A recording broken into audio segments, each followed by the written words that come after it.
Hello, seniors and senior families. This is Mrs. Thompson. This video is designed to give you all of the information that you need to get you set up to have a smooth and successful college application process. All of the information in this video is specific to our students here at Hillsborough High School and our application process. And it's important that you follow directions carefully throughout the process. So, what are our goals in the college application process? Well, of course, it's to have you be accepted to the schools that you really want to attend. But there's lots of kind of sub goals to that, I'd say.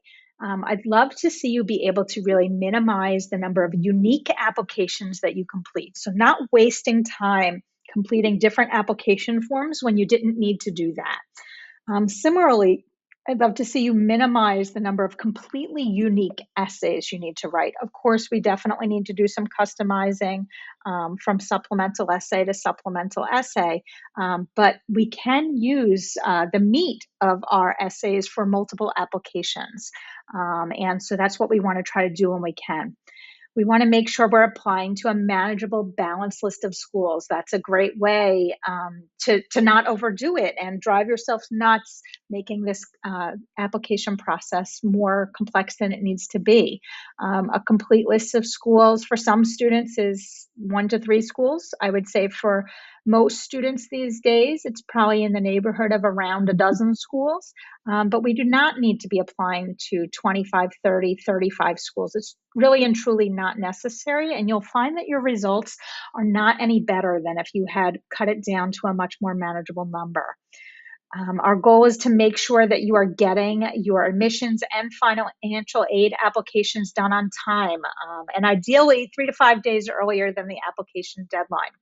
And of course, really to be able to do the best job possible on every single one of your applications to maximize your chances of admission. And all those things that are kind of on top of there, those 1 through 4, is really what drives the reality of number 5 happening.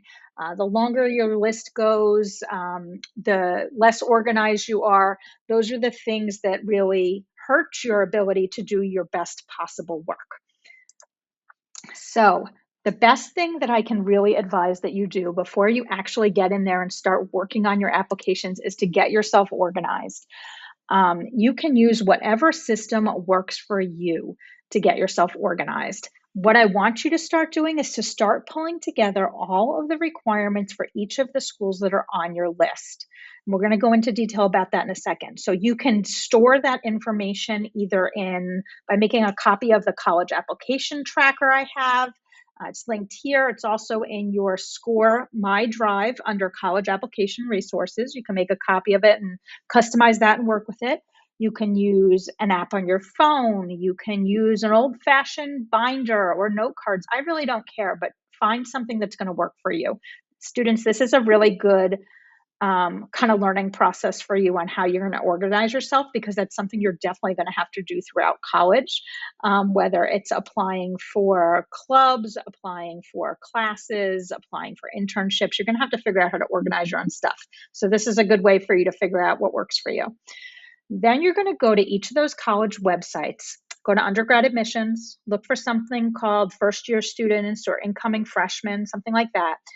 What you're looking for is some type of checklist that tells you all of the things that are part of the application file there. So they need an application, an essay, transcript.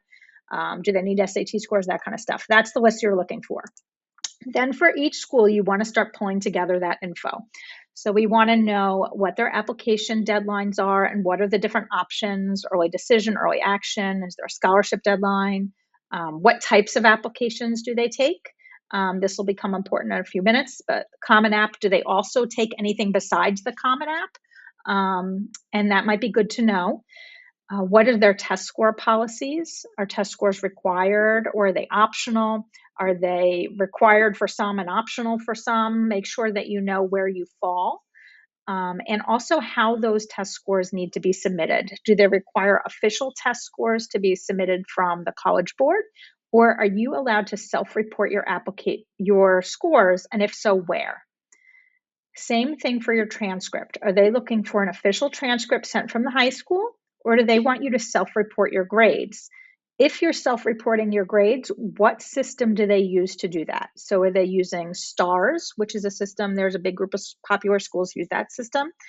Or is it a school that is going to have you self-report them in their portal? For instance, University of Illinois, after you apply, you get a link to their portal, and then that's where you need to self-report your grades. Other schools have you require that you self-report your grades on a special section of the Common Application. So it's different for different schools. It's a little bit hard to kind of keep them straight. So that's why I say getting organized up front really helps you a lot. What about recommendations? Do they accept them at all? How many do they take? And who should they be from? Is there an essay required? How many and what are the topics?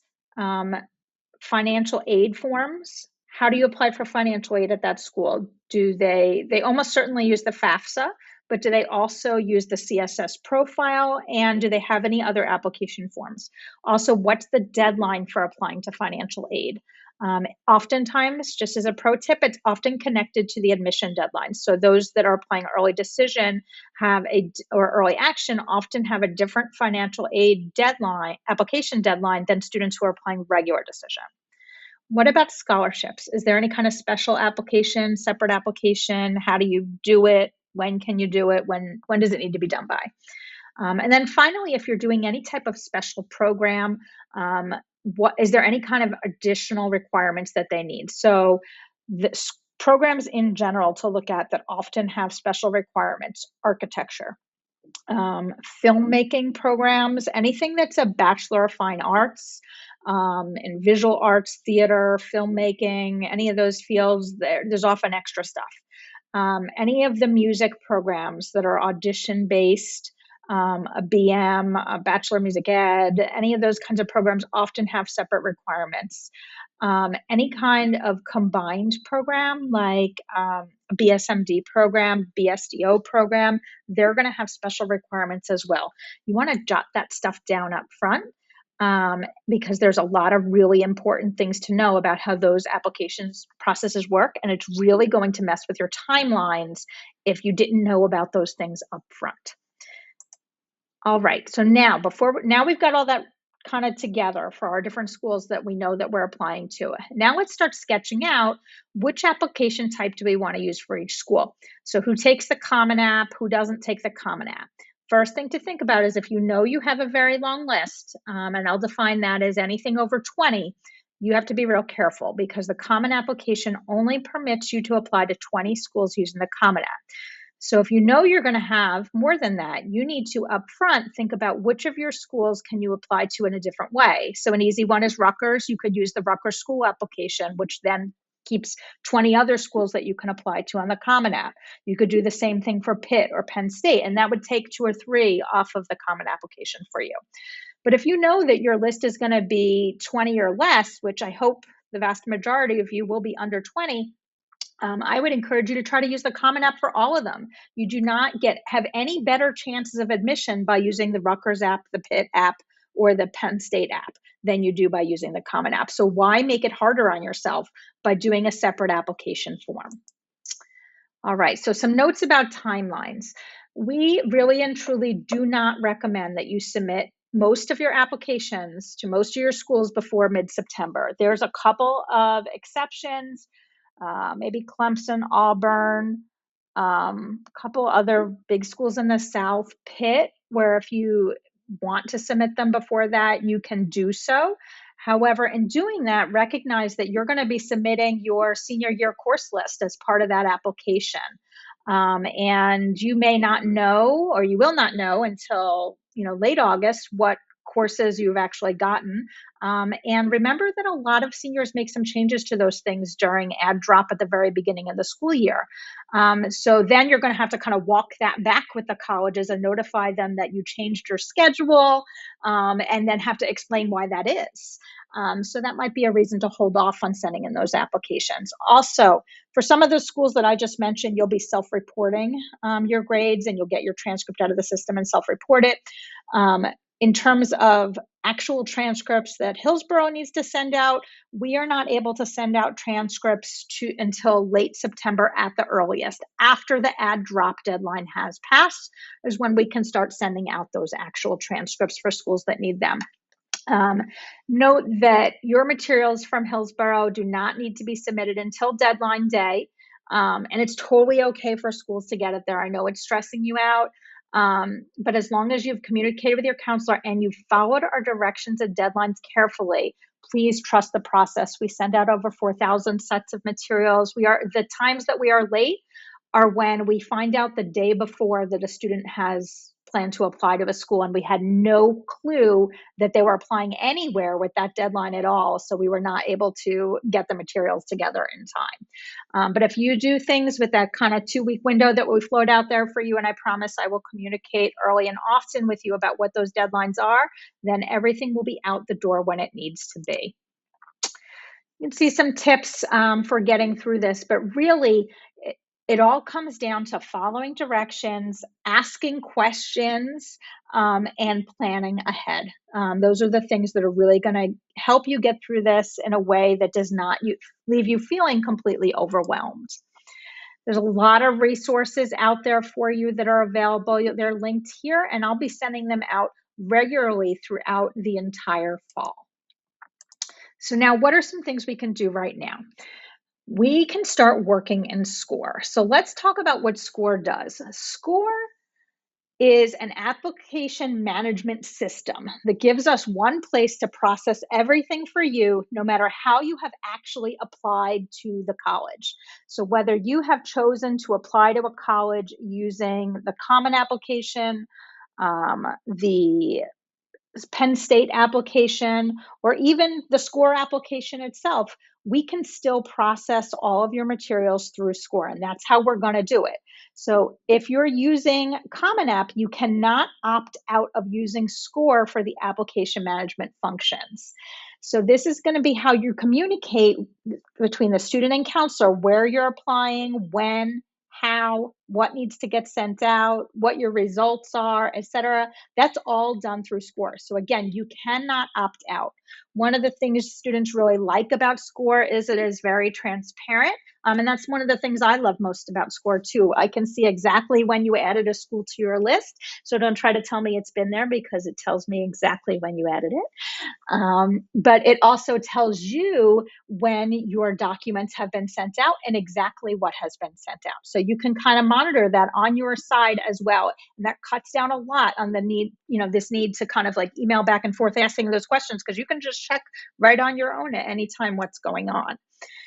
In SCOIR, when you first log in, this has been really helpful. We started it this past year, and it's been great. There is a to-do list for you. That's where you're going to find many of the things throughout the application process, and it's going to help keep you on task. This is where you're going to find things like your brag sheet, reminders about what else you need to do. And you can mark things as complete as you do them. So that can be a really helpful way to keep yourself on track. There's also a four-year college application checklist that you can find in your Google Drive as well, if that's something that's helpful for you. I'm sorry, not your Google Drive, in your SCOIR Drive. If you want to use that, you can use that as well. So let's talk about some things that we can do right now. These are all one and done things. So once you do them one time, you don't have to do them again. These are great things to do over the summer, because they're tasks you're going to have to do anyway, and you can cross them off your list and not have to come back to them. So here's kind of a full list of what those are: completing our FERPA waiver in SCOIR, requesting our teacher letters. Hopefully many of you have done that already. So one thing off your list, fantastic. Finishing your brag sheet, your student brag sheet, doing the activities section in SCOIR that's also used for your counselor letter.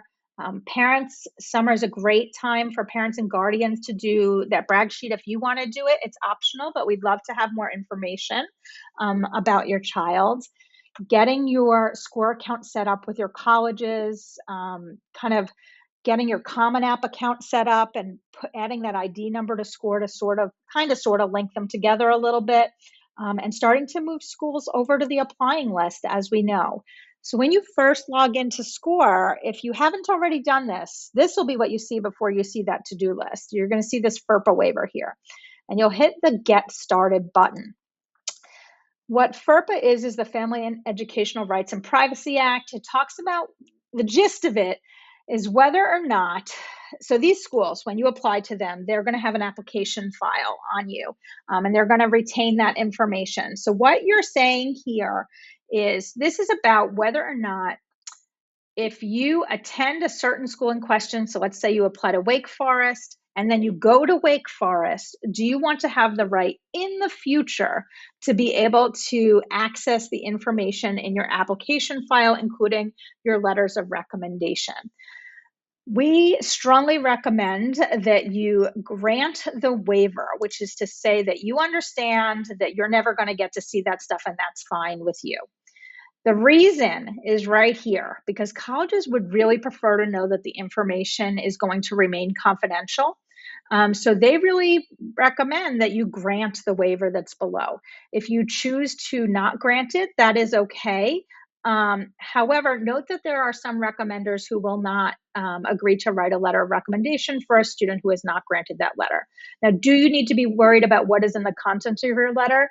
Not in my 20 years of experience, because quite frankly, no one is going to spend an hour of their time to write a poor letter of you to hurt your chances of admission. If they really feel like they cannot write a strong letter for you, they're going to recommend that you ask somebody else, that there might be a better source for you to get that letter from.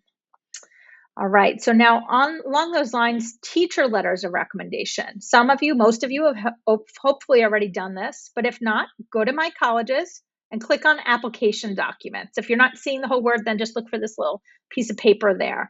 And what we're going to do is we're going to click on it and you're going to put in the names of the HHS teachers that you've requested letters of recommendation from. It'll have you prompt you to include a little note. So, thanks, Ms. Barkin, for writing a letter for me. That's all you need to do. Don't overcomplicate it.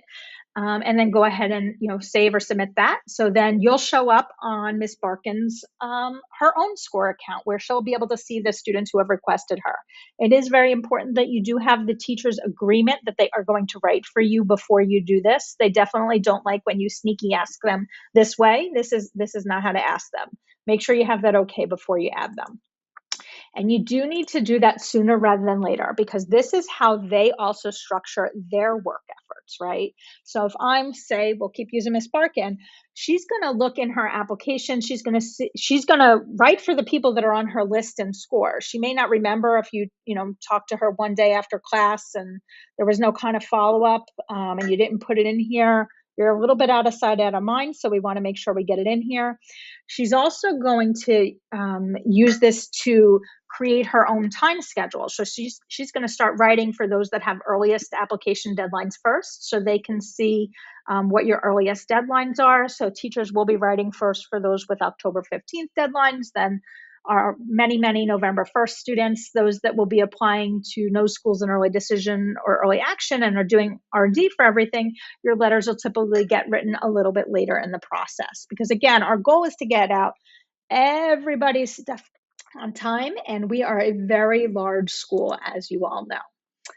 Another thing you can do this summer is you can get working on your student brag sheet and the parent point of view or parent brag sheet as well.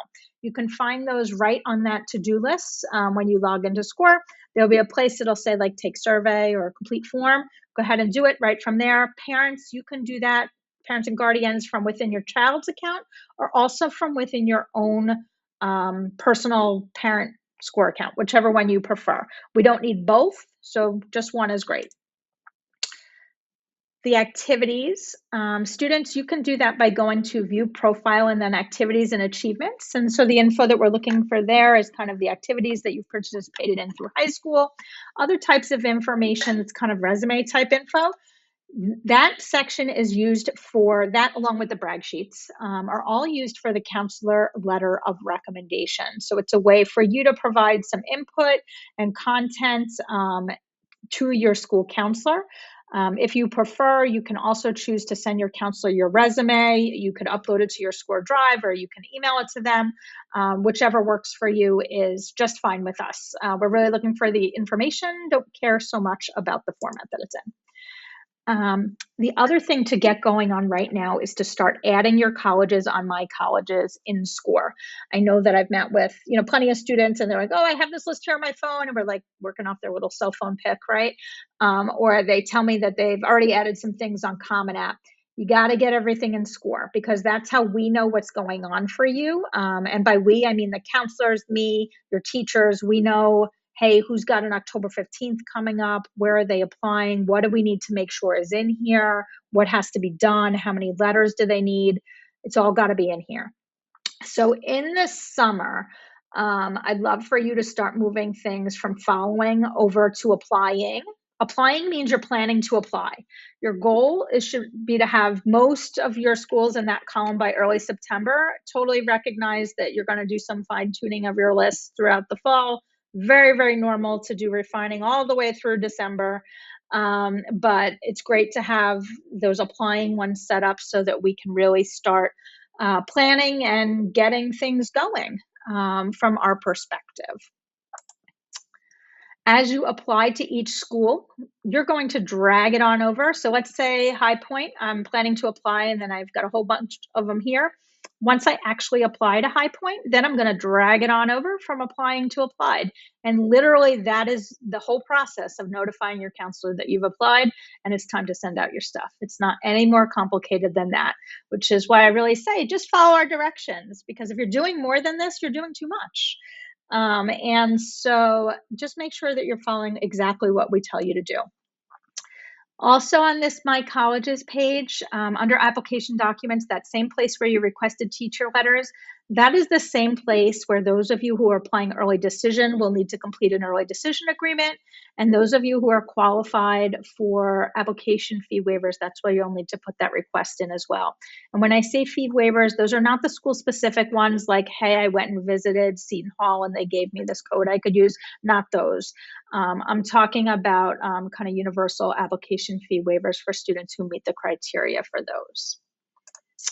Now, what are some other things that you can do this summer? If you did not already request 2 teacher to counselor feedback forms, we think that information is valuable. That's teachers or staff, adult type people, coaches, mentors, advisors, things like that, who can give your counselor some additional input on you. Again, they're not required, but can be helpful.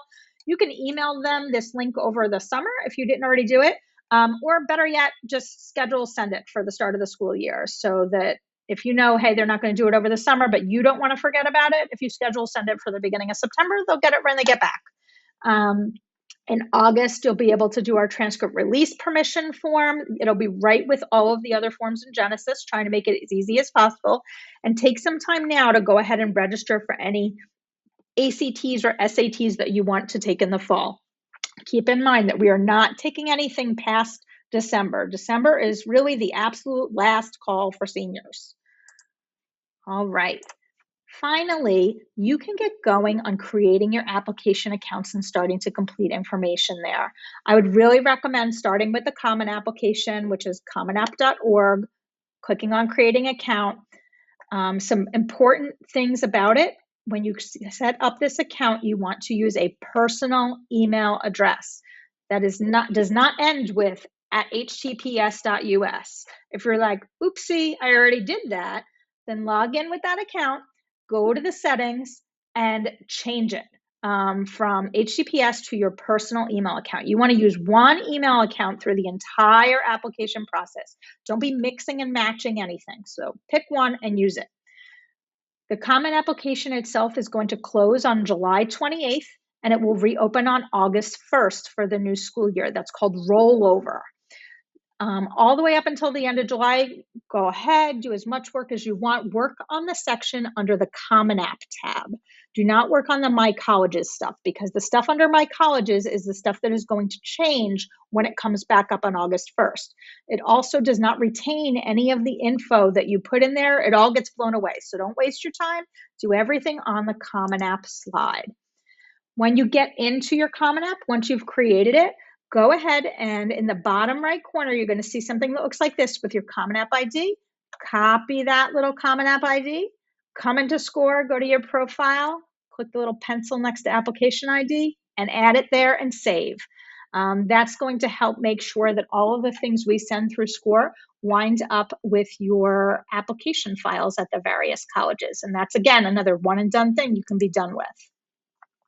What kinds of info are in your application?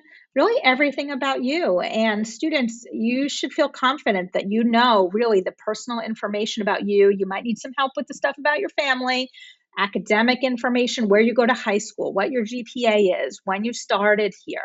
Those are all things you know the answers to, and you should feel very confident in completing this. You'll also have the opportunity to report test scores. There's an activities section. That's where you'll also submit your essay and additional essays for some schools as well.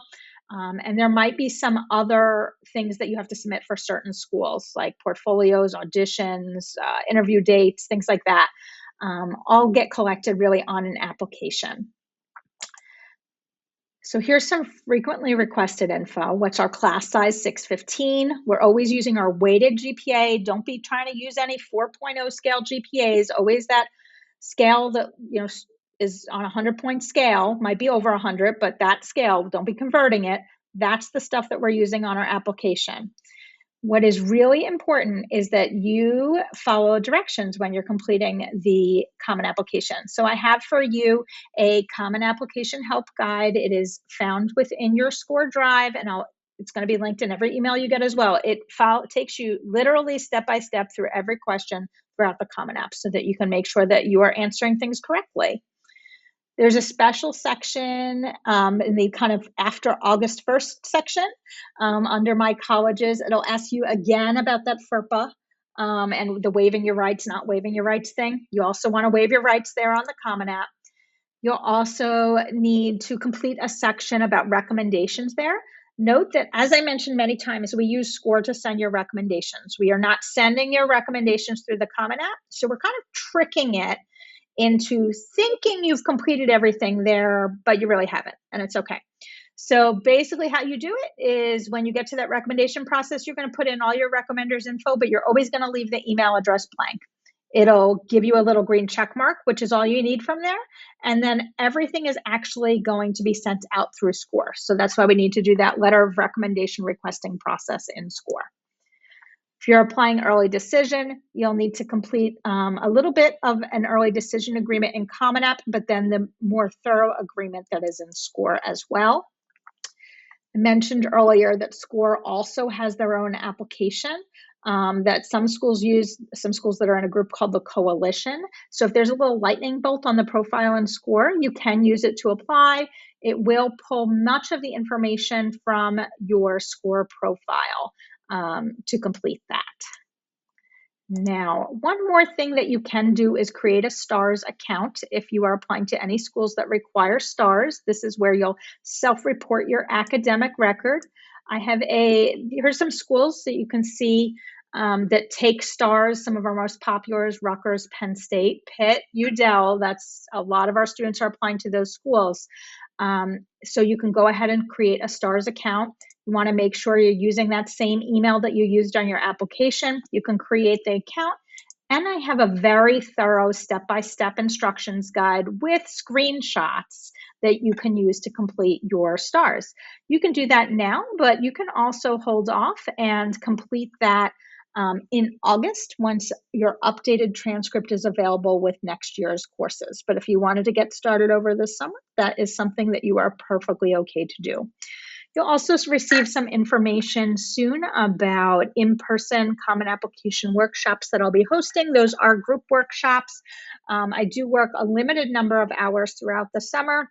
You can email me. You will eventually get an answer. Maybe not that day, might be a couple days till you hear from me, but I will reply. Note that I am not available and the counselors are not available for individual appointments throughout the summertime. I will resume my individual appointments with students in the second week of school in the fall. I hope this information has been helpful to you and have a wonderful summer.